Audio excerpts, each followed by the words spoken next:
Hello guys, so we went through the installations, GitHub. Now this is Kaggle. We want to set up Kaggle, and so you have to have an account here. Remember, Kaggle is, let's check it here. What exactly is Kaggle? You can see this is the website, but before we go there, just read this. Kaggle is the world's largest data science community with powerful tools and resources to help you achieve data science goals. You can see tons of data sets here. They are known for that. You can actually run your code and do everything on Kaggle, right? You can have an account to do everything here. You can even connect Kaggle, your kernel here, to your local notebook. Okay, so we talked about Kaggle a lot. Then you can now see again, Kaggle is a platform for predictive modeling, analytics, competitions. They are known for that. They usually throw a lot of competitions on Kaggle, and people participate, in which companies and researchers post data, and statisticians and data miners compete to produce the best models for predicting and describing the data. So you can compete on many problems, right? So you can see even companies and researchers, they get to post real world data and statistics here. So you find everything here, real world data, even the corona data sets for coronavirus, you can find it on Kaggle now. It's now available. And any kind of data you want, you can find them here on Kaggle. So let's go on, create an account. So go there, Kaggle.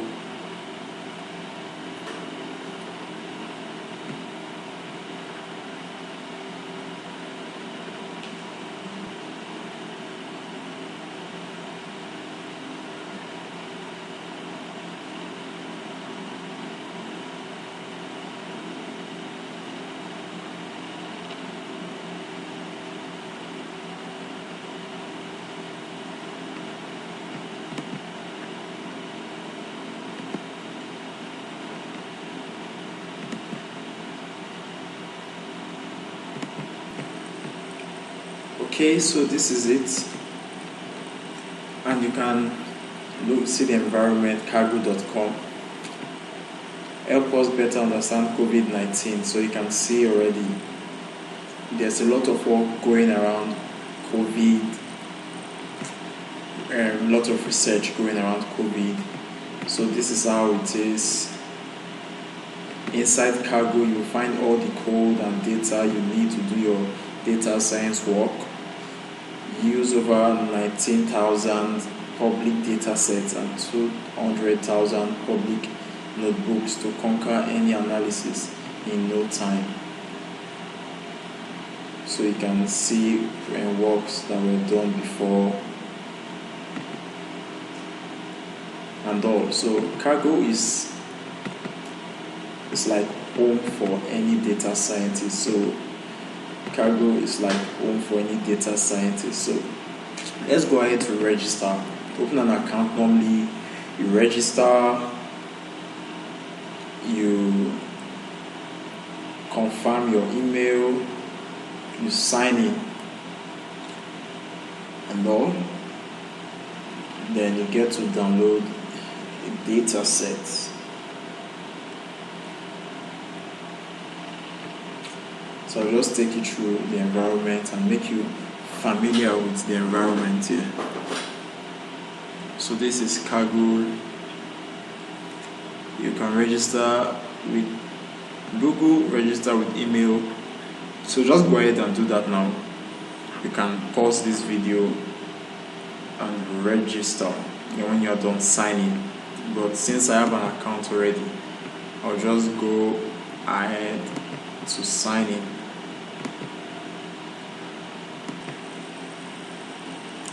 Okay, so I got to sign in to my Kaggle account, and this is how the environment looks like on desktop. Welcome, Emmanuel. So I can see different posts here. Alright, things that interest me and all of that. I have a notebook already around. I can get started, I can view contributions, I can choose to compete and jump into an ongoing competition. I can view data sets here, notebooks, courses, and all of that. Alright, so let's go to data, because we're going to be obtaining data sets from Kaggle. Then you can go ahead and get familiar with Kaggle.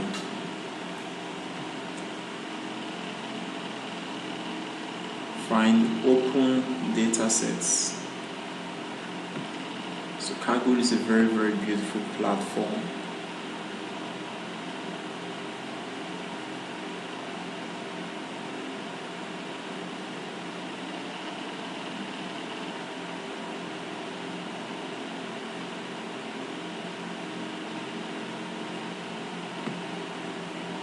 Then you can come here and search for the kind of data set you want.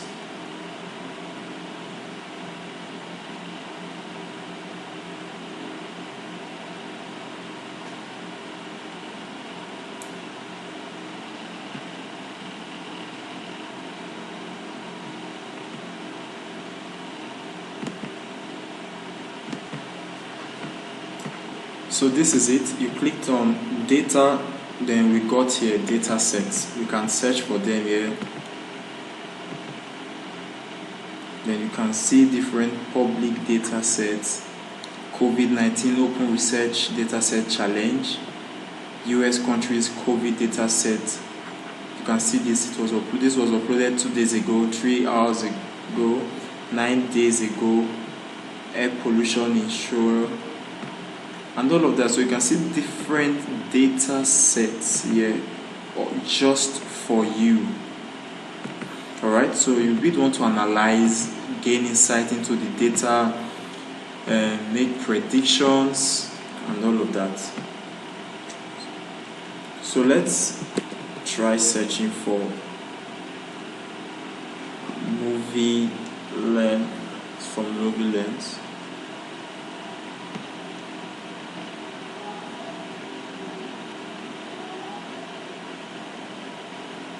Alright, so you can see data sets around the movies and everything, but the one we are going to need here will be this one, TMDB 5000 movie data set.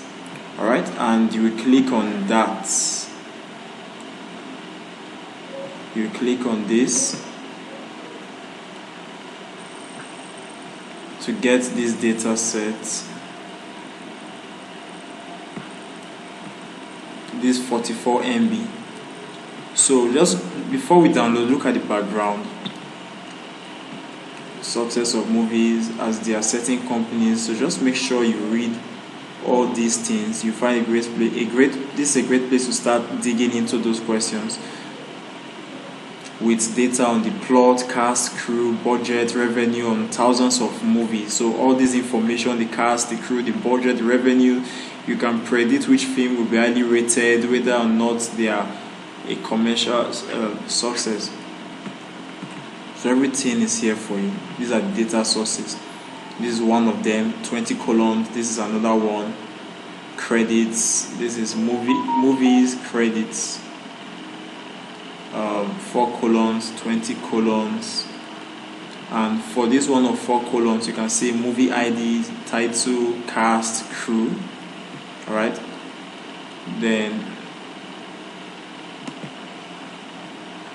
for this one you'll find 20 other columns there, so you can see other information concerning these data sets. Okay, so the next thing you do is to download. Then you can see discussions here already. So let's right click, open this in another Windows, then just start downloading already. So let's not just just specify where you want to download them to, or let's just get the whole zip folder, then we can do that later. Or let's just go to our data science already, save them here, download them right in that folder. We're going to extract and do everything we want to do later on. So while it's downloading, let's go to discussions, and you can see other information here. Missing release dates on one movie, question about commercial use of this data, meaning of variables, popularity data. You can go on and on trying to understand that data here, what people have said about it, people who have done this before you. There are discussions here, different titles. Alright, so yours is just to download it, allow it to download successfully in your laptop. So let's go to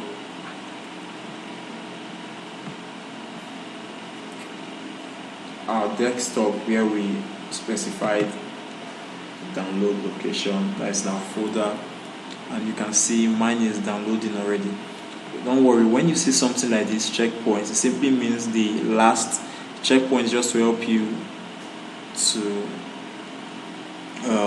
see that okay, this is the last place just to help you mark your last activity on your Jupyter notebook.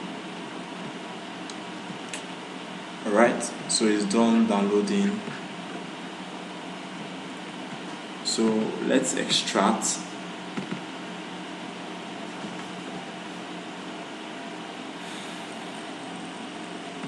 First of all, extract.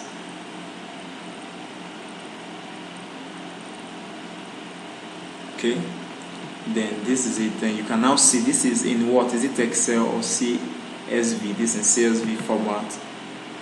Control C, right?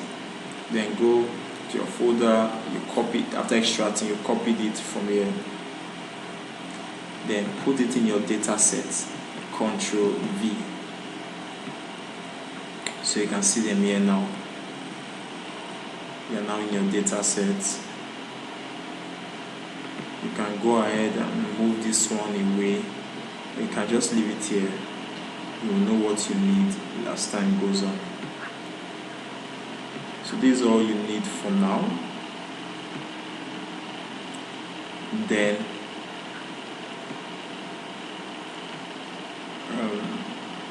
that is that for Kaggle. So the next thing now is to go ahead with our Python basics, but I want to push all these things to GitHub.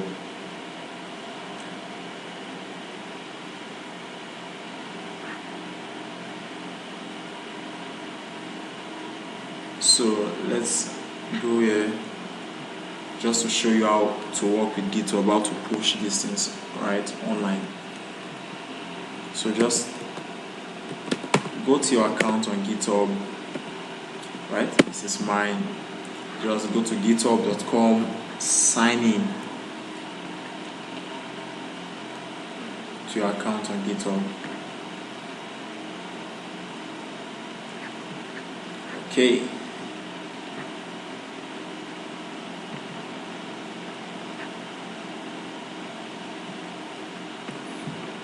Then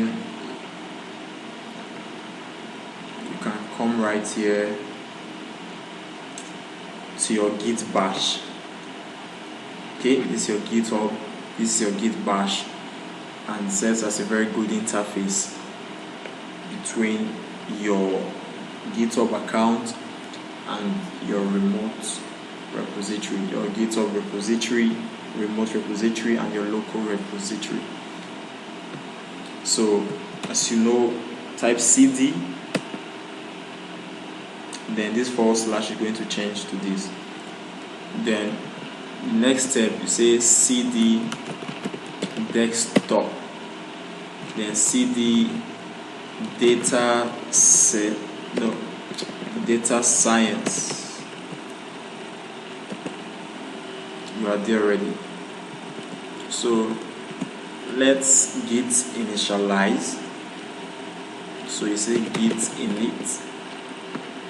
So you've initialized this already. Then the moment you say git init, you will now see it will change to master, right? So let's say git status. These are all red, means that you've not yet added and committed these things. So you have to say git add.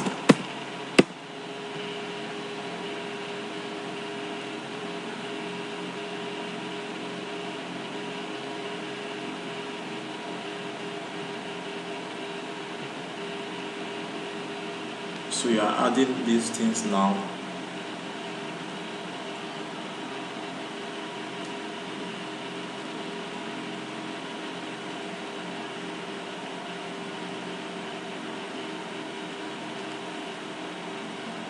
Then after git add, you say git. Now you've added. Now let's see git status. They are now green, meaning it was successfully added. So these are just the steps to push it to GitHub instead of moving them to GitHub. So these are professional ways and these are professional skills. You need to know how to do these things. Then git commit. So it's git init, git status, git add space dot, git commit, right? Then git push.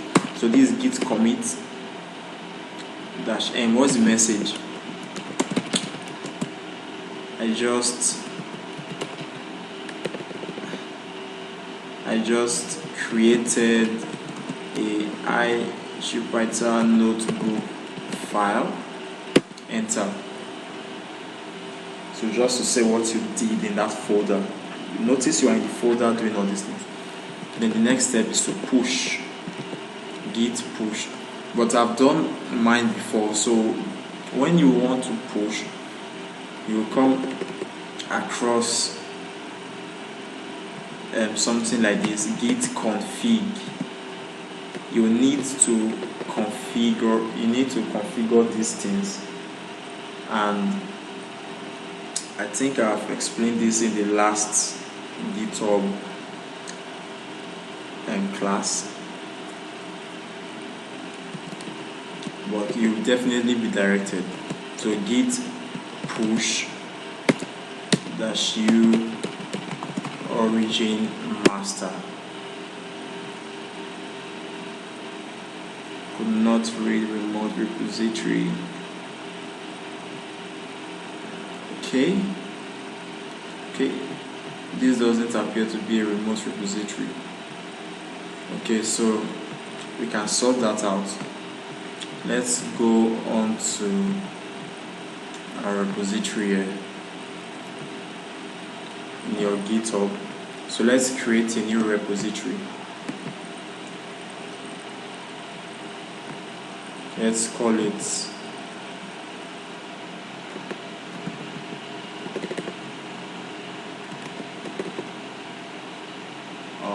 data science.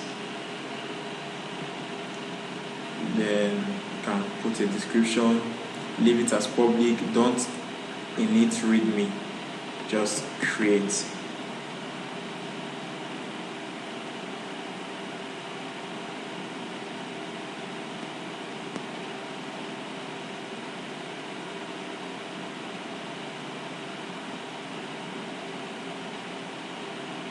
So it's created now. So let's try this again.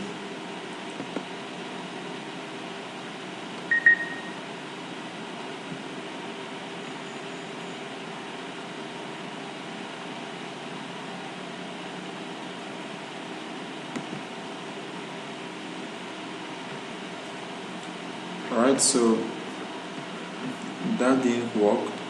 And remember, in our former explanation, we said after creating that remote repository, you will see something like this, right? We've done all these, but we missed out this command. We jumped in right here, so you have to add this remote new repository. So Ctrl C, go to your Git bash, paste it there, enter. You've done that now. So let's try our push if it will work now.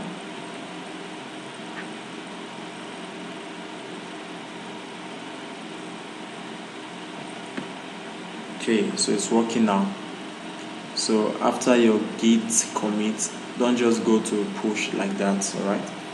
You use push after you must have created the repository online first, and you must have done this git remote add origin.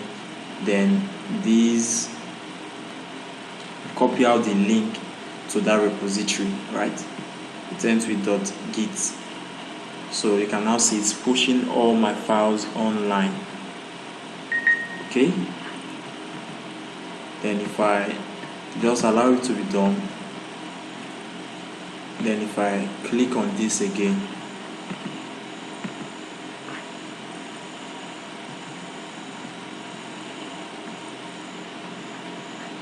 probably going to see the code there.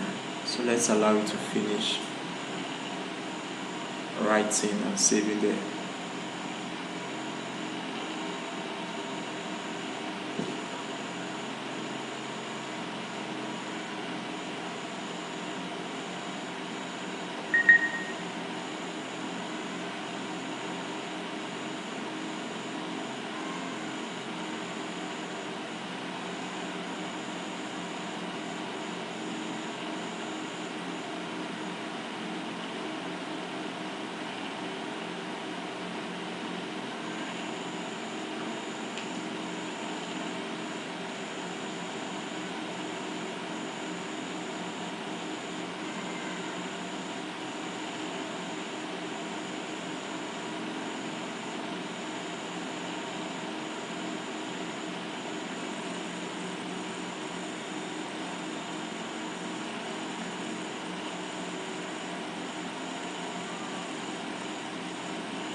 Alright, so you can now see that we are done pushing, right?